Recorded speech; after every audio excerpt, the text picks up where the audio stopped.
Swayam Prabha. Digital India. Educated India.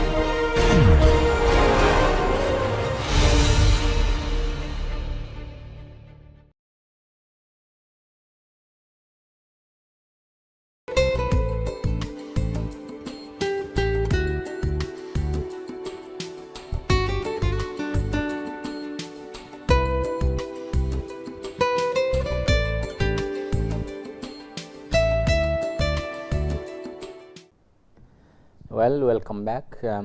Now let's examine what are the EQ values and beliefs that are very important to study and assess in the context of emotional intelligence. The section 4 of EQ mapping shows that this section deals with EQ values and beliefs. So, scale number 12 that measures one's compassion,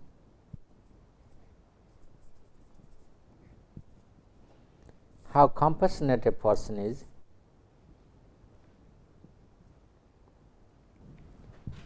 So, it is a state of the affairs of a person that displays about his compassionate behavior. How do you express empathy and empathy towards others? How cordial you are others? How pleasant you are others? I can see pain in others even if they do not talk about it. So, this is one of the important ability of an emotionally intelligent person who can easily understand. Looking at the person, he can understand thoroughly about the distressful situation of a person, even if the person does not disclose about her pain or troubles. The second statement talks about, I am able to read people's emotion from their body language.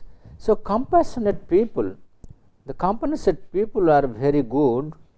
Compassionate people are very good in reading cues, emotional cues.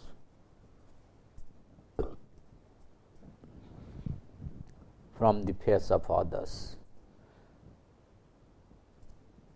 from others' face. They can easily understand, others, easily understand others' pain and trouble.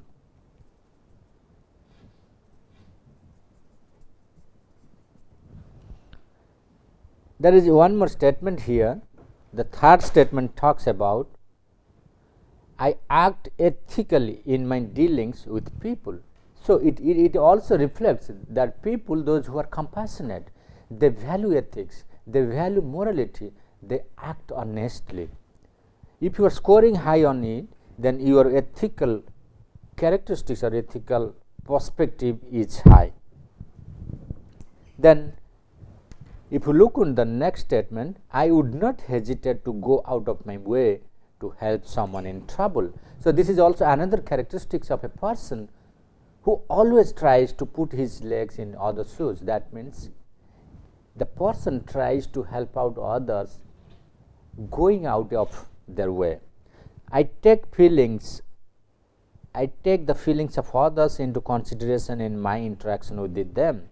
So, a person while engaged in discussion, deliberations, always takes consideration of other emotions, others' feelings into perspective.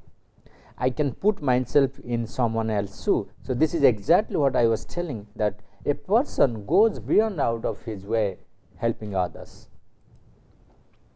There are a few more statements also noted here. There are some people I have never forgiven. Is it so?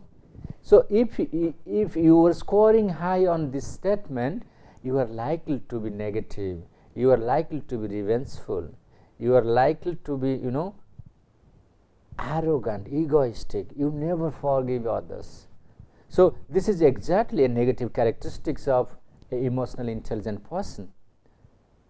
Then I can forgive myself for not being perfect. That's exactly correct.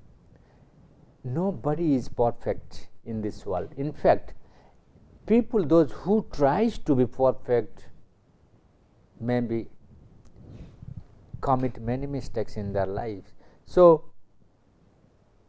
a person who can forgive himself for not being perfect is an ideal person in this world, I would say. When I succeed at something, I often feel I could have done better. This is exactly one of the characteristics of a compassionate person, that he always creates scope for future, always creates opportunity for future development, and that exactly every one of us should have in our attitude, in our behaviors. I help others to save face in a tough situations. So, people, those who are compassionate, always try to save face in a very tough situations. I constantly worry about my shortcomings. Nobody is perfect entirely in this world. So, one should not be much worried about his inability to do certain things, or he should not be worried about certain weaknesses he holds to his personality, because life is full of learning, and if there is scope for improvement, one should keep on trying. So, there is nothing to worry about one's shortcomings or weakness in life. I am jealous of people who have more than I do. This is exactly a very negative characteristics of a compassionate person. So, if you keep on scoring about this, you will get 4 range of scores: 0 to 20, 21 to 28, 29 to 32, 33 to 36. I always repeat that whenever you are trying this test, please do it honestly. Do not analyze, do not interpret what should be my ideal response. That will in fact not give you the right kind of assessment about your compassion profile. So, if your score ranges between 33 to 30, you are optimum, you are very good, in fact you are excellent. There is a healthy development of this profile within yourself.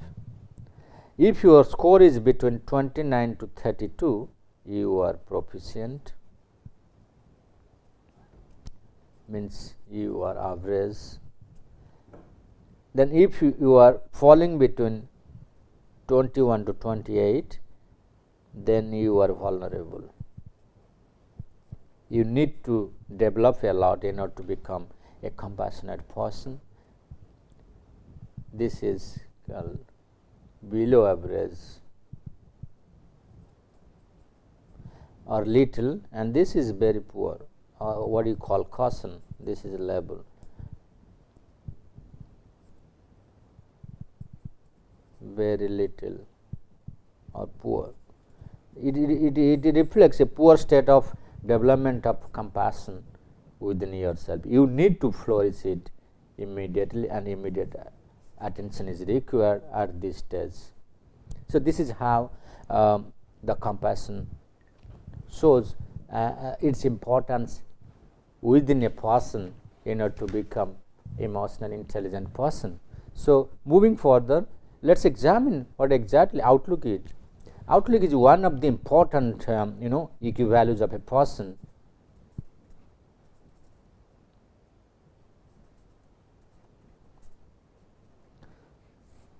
So, what do you mean by outlook?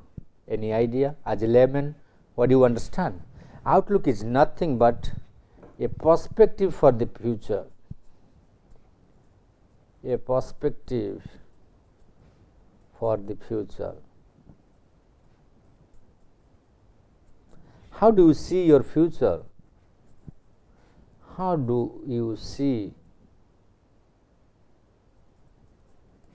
your future? These are some of the questions we often ask to the students, the participants of the EI course, to label, to get idea about their outlook, because it influences the entire range of our behavior in order to become productive in our lifetime. So, think about the past month. For each of the item listed below, please indicate how well the statement describes your behavior or intention. I look on the bright side of things. Exactly. A person who is positive and holds a positive outlook, this outlook can be positive and can be negative. So, a person who holds a positive outlook in his life always look at the bright side or the right side of anything. I love my life. That's a very, very accurate and appropriate approach to one's life, to live longer, to flourish, to march towards prosperity, and that brings a good human development in one's life. I know the third statement, I know I can find solution to difficult problems. When you have an approach of can do, I can achieve, I can get along, you can definitely do that. So, this kind of approach also bringing perspective to your approach, that how you handle problems in your life. It is not that there is some difficulty and you shy away from the trouble. I believe things usually work out for the best. If you believe that whatever is happening, it's happening for your betterment, then you are likely to succeed in future. Never get upset with if something is going not on your way. I have continually frustrated in my life because of bad breaks. Say for example, yesterday we have been talking about optimism, and there are called learned optimism and learned pessimism. It is up to the person in which direction he goes on. If you are thinking that my life is full of failures and that brings frustration, you can no longer survive in this world. But if you are learning that yes, these failures can be pillars of my success in my life, you will be a wonderful, achievable and a successful person in your life. I like who I am. That's wonderful. Yes, you should be what you are. Do not devalue yourself, but always look at the positive side of it. You should not be sadist, putting too much emphasis on yourself and creating trouble for others. You like yourself, but at the same time always keep scope for looking at the liking side or loving side of others. I see challenges as opportunities for learning. That's exactly people look into their profile. A person who holds always a positive outlook in life, they always thinks that challenges are opportunities, not troubles, not hindrances. The only thing is that how you make use of those challenges for your future growth and development. Under pressure, I am confident I will figure out a solution.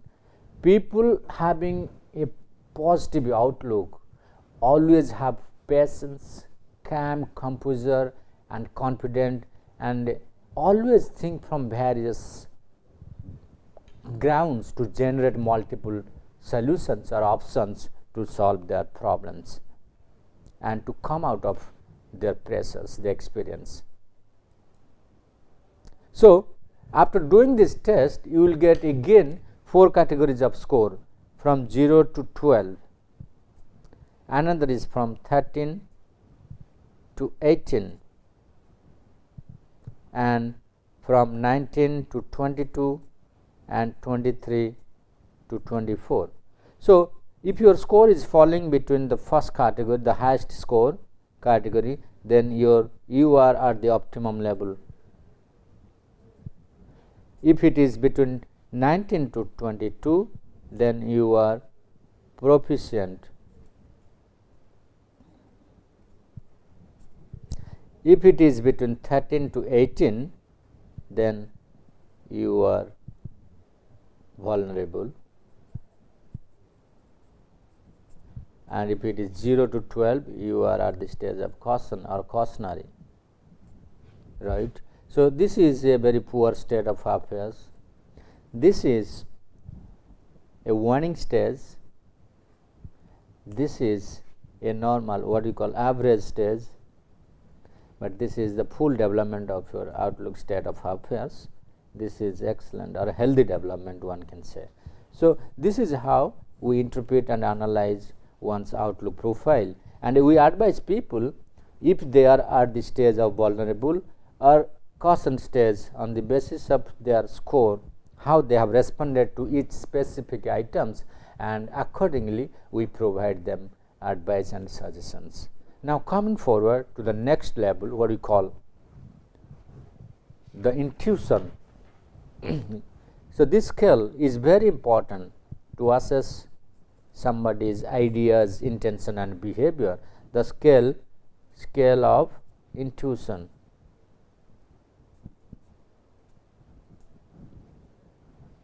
So, what do you mean by intuition, right? So, intuition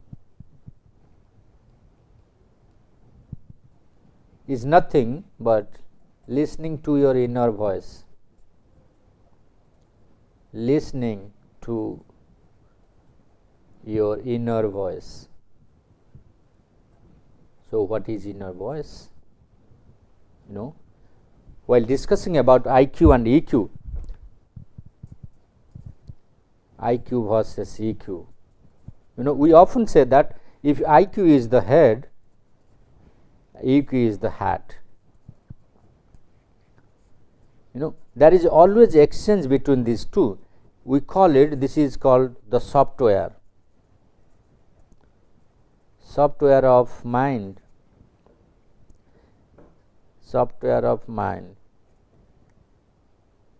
sorry, this is called the hardware and this is called the software. And in the absence of anyone, the other cannot function, or if functions, wrongly functions or inefficiently functions. So, most of the human decisions are based on interaction between these, and that is why there is always a fight between head and heart. When this interaction gives rise to conflict, but with the help of analysis, sometimes we often say that the heart takes better decision than the head, because the heart is emotional and this is too rational and this is too emotional, and emotional ideas are creative, innovative and entrepreneurial. So, that is why I always suggest that dreamers are better achiever than non-dreamers, because when you see dreams, you generate a lot of ideas out of your dreams, and if those dreams they comes to human mind in a complex bizarre forms, and once those dreams are converted into ideas and ideas are converted into actions, there cannot be any better creativity than the product that comes out of those creative or intuitive ideas. So, that is why we say that dreamers are better achievers than non-dreamers, right. So, why? Because dreams generates ideas, and ideas are, when converted into actions, they becomes very creative. So, these ideas are, of course, we often say are intuitive in nature. So, that is why the intuition plays a very important role in human growth and developments. So, it is essential to analyze and interpret one's level of intuition. Say, for examples, like sometimes I have the right answer without having the reason, because everything cannot be justified. there are certain things, they are automatical, they are spontaneous, they are otherwise called spontaneous overflow of powerful feelings. If they are put into order, they can be a very scientific ideas. My hunches are usually right, that's why I said that intuitive ideas are the best ideas. We derive creative mindset, or we develop creative mindset out of intuitive minds. They often comes through hunches. I visualize my future goals. A person who can see the future very well would be more successful than their counterparts. I can see the finished product or the picture before it is completed. That's why people those who are creative in nature, they can visualize within their mind, because there is always there exists a cognitive map to form a particular frame of reference about an object, an event, an environment. So that's why I believe in my dreams even when others cannot see or understand them. So people often say dream has no scientific base, but when Freud came out with this theory of dreams, there was a lot of chaos, confusion, deliberations and criticism against Freud's theory. But you look at nowadays, the whole world is celebrating the Freud's theory, and in many part of this world, Freud's theory of dreams have been examined through laboratory situations, through scientific explorations, and people are reaching at the conclusion, yes, dream has a scientific base also. But even if it consists of very complex ideas, and people don't believe because you don't have facts and figures, but you can visualize and see, and then that's why you believe on that, and that's the base of your intuition. When faced with a tough choice, I follow my heart. That's exactly, even some people say, there is a famous Bollywood song I often used to quote from the film Akele Hum Akele Tum. दिल चाहता है कि जाके उनसे मिलूं, मिलने से पहले कदम रुक जाती है. So what does it mean? If I translate them into English, sometimes your heart wants to meet you or to meet other persons, but at the same time the head stops you. No, don't do that, because there is danger, because there is this, there is that. So that's why the heart can intuitively approach certain actions, certain objects which head cannot justify with the help of facts and figures. So that is where the heart takes over the head. So that's why people often say that heart makes sometimes better decision than our head, although it lacks scientific base. I pay attention when things do not feel quite right to me. Once I made up my mind, I seldom change it. People say I am a visionary. Yes, exactly. So this intuition generates visions for the future. So that's why the visionary leaders always possess a big intuitive mind that generates big ideas, big visions, visionary statements for their future life. When someone presents an opinion different from my own, I have a hard time accepting it. This is exactly just the opposite of intuitive minds. Intuitive persons never oppose anybody's opinions.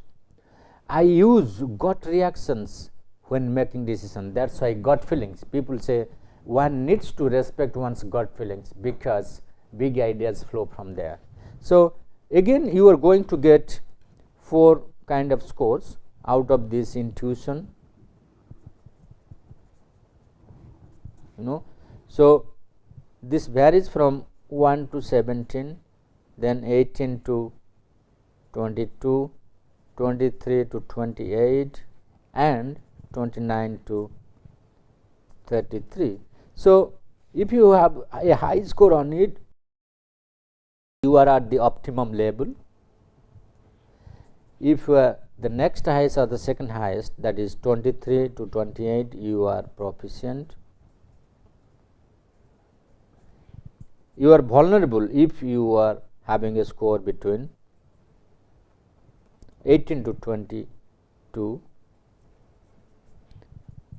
0 to 17, it shows that caution. You are at the stage that your intuitive mind has not grown up. You need to take special care about it. If you are a vulnerable stage, you need to develop a lot. If you are proficient, still there is scope for development.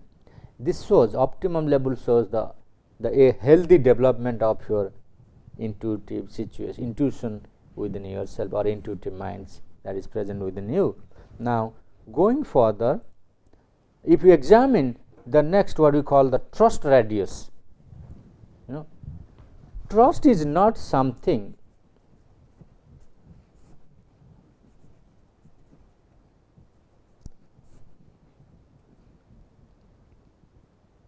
believing others, having faith on others,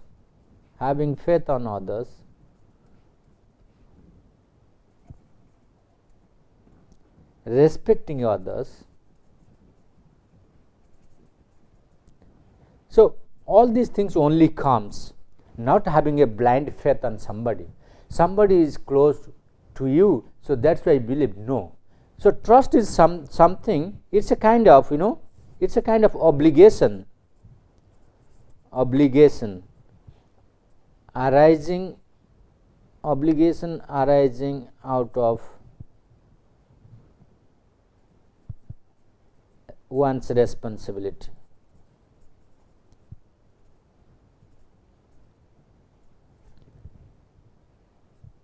If I am your boss, you should display on your actions that yes, you are a trustworthy employee of our organizations. So, by displaying your sincerity, your punctuality, your on-time activities, completing your task in time, so this will create situation that I could delegate my responsibility when I am office as a senior. So, trust radius also sometimes lead to effective delegation in organization. Effective delegation in organizations. So, that is why it is very important to make assessment of one trust radius. It is not only it is not only important for organizational affairs, it is equally important for personal or private life. People would take advantage of me if I let them. This is one of the factors that shows one's weakness about believing others, or person doesn't have faith in others. I trust until I have reason not to. This kind of people are very, very selfish. I am very careful about whom I trust. People do not easily trust. They are very cautious about trusting others unless until there is a base already developed for the trust. If there is some trust if there is some deficits in your assessment, you are not supposed to trust somebody. I respect my colleagues, yes, that is one sign of that you are believing others. People similar to me at my company have gotten better ideas. The people I associate with are trustworthy. I am living with a group of people who are trustworthy. Very little in life is fair or equitable. This is a kind of negative connotation towards trust radius. So, these are few more items. Once you go through, you will get a score from 0 to 15, 16 to 20, and 21 to 25, and 26 to 30. So, the first one is optimum. You have a good level of trust radius. Second is proficient, you are average. Third is vulnerable, for this caution, you need to develop very urgently this one. Then if you go further, this shows the personal power, how you enjoy power from your positions, etc. But remember always, power does not come only from chairs. Power only comes when you build up yourself, when you build up your image, when you make yourself resourceful, and when you learn respect, honor from others. After going through this scale, you will also get a score like these 4. Okay. So that will also give you 0 to 23 is the lowest and 34 to 39 is the highest. The highest score indicate your better side of your personal power than the lowest score. And integrity is equally important, because integrity is something that brings transparency, that brings trustability, openly you can believe somebody else. So if you assess this, this will also give you one status of your morality, your ethical perspective, your honesty, because this is vital for your survival in organizations. So if you score 0 to 12, it will reflect a very low level of integrity, while 20 to 27 will reflect a high level of integrity. That has a very, very big connotation and application for your organizational survivability. Thank you very much. When you come back, we will talk about the EQ outcome.